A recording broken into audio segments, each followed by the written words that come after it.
IMF के एक और प्रोग्राम में पाकिस्तान को अगर जाना है तो आने वाला दौर पाकिस्तान के लिए और एक आम पाकिस्तानी के लिए कितना मुश्किल होगा। और इंडिया के साथ जो हमारी बार्गेनिंग चिप थी, because of our own follies हमने वो इनिशिएटिव लूज़ किए कि इकदामात हो, वो रिफ्लेक्ट कर रहा है कि वो अंदरूनी तौर पर जब मजबूत हो रहे हैं, उनकी मैशत मजबूत हो रही है, एज अ रिजल्ट उनकी दुनिया की जो ताकतें हैं उनके साथ ताल्लुकात बेहतर हो रहे हैं। इंडिया की यूनिवर्सिटी कहां पर चलेगी? आईआईटी। इंडिया की इकोनॉमी देख लीजिए सर, पैसा कमाना और पूरे मुल्क की मईशत चलाना दो अलग-अलग चीज। उसके बाद दूसरा, प्रेसिडेंट शी ने 2024 के हवाले से उन्होंने स्पीच दी है जो हर साल देते हैं।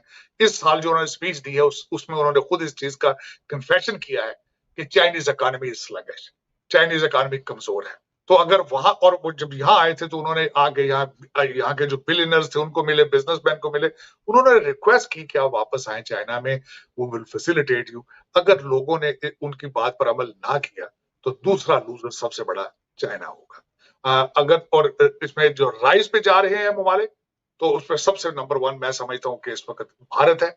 7.7% ग्रोथ रेट है उनका, और यही वेस्ट के लिए एक सबसे बड़ा प्रॉब्लम है उसका। और जिस तरीके से वो बिहेव कर रहे हैं, वो already behaving like a super power. उन्होंने रेड सी के अंदर जो इस वक्त दुनिया के मिसाइल बन रहे हैं, बहरा अहमर के अंदर, वहां पे उन्होंने अपने 4 शिप्स भेज दिए हैं। वो अमेरिकन एलाइज जो वहां पे उन्होंने अपना एक कोलिजन बनाया है, वो इसका हिस्सा नहीं बने, वो खुद बिहेव कर रहे हैं। यहाँ ये बताना चाहूंगा उन्होंने 4 शिप्स क्यों भेजे वहां पे। दुनिया के अंदर इस वक्त चावल की जो तिजारत है, दुनिया के 40% चावल जो है वो भारत से आ रहे हैं। भारत ये नहीं चाहता कि उनके चावल की ट्रेड के ऊपर मसला बने। दूसरा मसला है तेल का। वो तेल लेते हैं, वो कहते हैं उसमें ना इंटरप्शन आए। अगर तेल की कीमत बढ़ेगी भारत के अंदर, उनकी इकोनॉमी सफर करेगी। बल्कि उन्होंने ये इस चीज का फैसला कर लिया था कि रशिया से अगर तेल नहीं आता तो वो हम वेनेजुएला से ले लेंगे। तो ये दूरंदेशी नेशनलिज्म, ये सारी चीजें तब आती हैं जब आपकी इकोनॉमी अपनी ठीक हो। भारत की इकोनॉमी इस वक्त $600 बिलियन का उनका फॉरेन एक्सचेंज मौजूद है। उनकी जो मोदी साहब है उनकी ग्रिप है, एस्टेब्लिशमेंट भी उनके साथ है, उनके भी ग्रीन सिग्नल उनके साथ है, जुडिशरी भी उनके साथ है, अवाम उनके साथ है। तो इन सारी चीजों को अगर देखा जाए तो 2024 में जो विनर होगा वो भारत होगा। और उसके साथ पाकिस्तान के इलेक्शंस की बात मैं आपको क्या बताऊं, हर बच्चे बच्चे को पता है। लोग दर हकीकत कहते हैं कि बाहर से लंदन से एक बंदा आ चुका है, सिर्फ उसकी ताजपोशी रहती है। इलेक्शन की एक्सरसाइज आपने करनी है, लेकिन उसके रिजल्ट निकल चुके हैं। लेकिन और जो सबसे ज्यादा मेरे जैसे बंदे के लिए तशवीशनाक है, अभी तक किसी के मुंह से मैंने एक ऐसी प्रोडक्ट नहीं सुनी जिसको वो कहें कि हम एक्सपोर्ट करेंगे और इस पे हम कौम की किस्मत तब्दील करेंगे। अभी तक किसी के मुंह से मैंने ये लफ्ज नहीं सुना कि हमने बच्चों को आर्टिफिशियल इंटेलिजेंस कैसे पढ़ानी है। मैं ये आपको अर्ज करना चाहूंगा कि इस वक्त भारत के अंदर इंडियन इंस्टीट्यूट ऑफ टेक्नोलॉजी ने मैंडेटरी कर दिया है कि चाहे जो मर्जी सब्जेक्ट आप पढ़ें, लेकिन आपको आर्टिफिशियल इंटेलिजेंस और डाटा मैनेजमेंट पढ़नी होगी। लेकिन मेरे मादरे मिल्लत जो है आज भी उनके कान और आंखें बंद हैं, उर्दू पे ट्वीट पे चढ़े हैं और पता नहीं इनका मुस्तकबिल क्या है।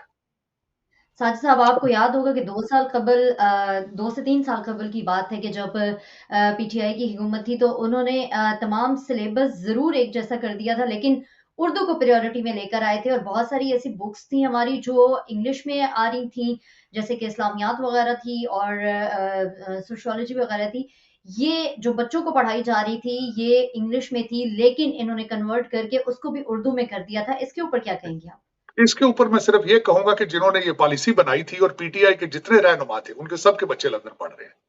ये अगर नहीं पता किसी को तो गूगल करके देख लें। उनकी आधी से ज्यादा कैबिनेट ब्रिटिश और अमेरिकन थी। उनकी सेहत पे क्या असर है? वो चाहे पश्तो में शुरू कर दें, चाहे बलोची में पढ़ाना शुरू कर दें, चाहे सिंधी में पढ़ाना शुरू कर दें, क्योंकि कौम के बच्चे तबाह होने हैं ना। तभी तो आज आपके मुल्क के अंदर एक भी इंग्लिश चैनल मौजूद नहीं है। इंग्लिश ट्वीट करें तो पूरी कौम के ऊपर से सर से गुजर जाती है। थिंक किसी मुल्क की भी फॉरेन पॉलिसी ये तो तय है ना कि उसकी जो डोमेस्टिक पॉलिसी है उसकी रिफ्लेक्शन होती है।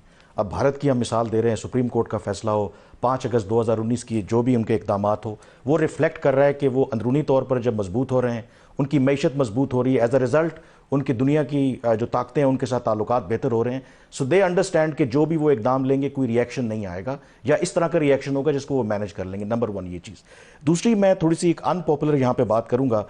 आई थिंक प्रॉब्लम ये है कि ओवर द ईयर्स पास्ट में जो भी हमने इनिशिएटिव्स लिए, आई थिंक हमने कश्मीर के ऊपर और इंडिया के साथ जो हमारी बार्गेनिंग चिप थी, because of our own follies, हमने वो इनिशिएटिव लूज़ किए हैं। आज मैं आपको बता दूं कि अगर भारत का कोई भी एक निचले दर्जे का एक ऑफिशियल जो है वो ये कह दे कि Kashmir is a disputed territory और हम तो तरफा तौर पर पाकिस्तान के साथ उसको रिजॉल्व करना चाहते हैं, तो that would be seen as a big diplomatic victory for Pakistan. कहाँ से हमने शुरू किया था? एक मौका था कि जब वाजपेयी साहब आए थे, उसके बाद 2003 से लेकर 2007 तक भी प्रोसेस चला, फिर हमारी अपनी गलतियों की वजह से चीज़ें कहाँ तक पहुँच गई। इंडिया इकोनॉमिकली और जो उसका क्लाउड है, जो ओवरऑल जियो स्ट्रेटेजिक जो हालात हैं, अमेरिका का जो टिल्ट है टुवर्ड्स बिकॉज ऑफ चाइना, 2024 में हमने ऐसे मौके अगर कोई है तो उसको खोना नहीं है। 2024 में मुझे लगता है कि देखें, एट टाइम्स जब आप मुश्किल सूरत हाल में होते हैं, ये अनपॉपुलर बात है, पब्लिकली लोग उसको पसंद ना करें, एक स्ट्रेटेजिक रिट्रीट भी होती है। क्या आप मुझे बताएं कि आज अगर टेबल के ऊपर इंडिया आपके सामने आ जाए कि चलें इस पे बात करते हैं, जो हमारी इस वक्त ओवरऑल पोजीशन है, जो पॉलिटिकल इंस्टेबिलिटी है, जो हमारी इकोनॉमिक वल्नरेबिलिटीज हैं, डू यू थिंक कि हम बेहतर को नेगोशिएट कर सकेंगे? I believe we have to go for a strategic retreat. हमें यूनिट नॉर्मलाइज करना चाहिए रिलेशनशिप को।